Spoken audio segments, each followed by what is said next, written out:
তো বন্ধুরা সিজন শেষ হওয়ার পর থেকে কিন্তু ইস্ট বেঙ্গলকে নিয়ে প্রচুর রিমার্স প্রচুর আপডেটস বেড়ে চলে আসলো।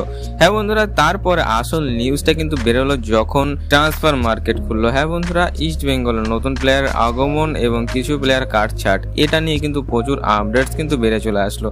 কিন্তু বন্ধুরা ফাইনাল যে রেজাল্টটা বেড়ে চলে আসছে ইস্ট বেঙ্গলের জন্য 15 তারিখ হতে চলেছে একটা দুর্দান্ত পরিমাণে গুরুত্বপূর্ণ দিন। তো বন্ধুরা কি সেই নিউজ, কেন এই দিনটা গুরুত্বপূর্ণ হতে চলেছে ইস্ট বেঙ্গলের জন্য, সমস্ত কিছু আলোচনা করবো আজকের ভিডিওতে। তো বন্ধুরা ভিডিওটা না স্কিপ করে সম্পূর্ণ দেখবেন। তো বন্ধুরা যেমনটা থাম্বনেল দেখে বুঝেই গেছেন, হ্যাঁ বন্ধুরা এটা কিন্তু ইস্ট বেঙ্গলের দুটো স্টার প্লেয়ারের কথা বলছে। হ্যাঁ বন্ধুরা আপুয়া ও সাজিকে নিয়ে বলছি। তো বন্ধুরা ইস্ট বেঙ্গল কিন্তু একটা টুইট করেছে, আমাদের রেজাল্ট বেরোচ্ছে 15 তারিখে। হ্যাঁ বন্ধুরা 15 তারিখে সিডিএম ও বিসি এই দুই সিটের এক্সিট পোলের মতে আপুয়া এবং সাজি এগিয়ে আছে।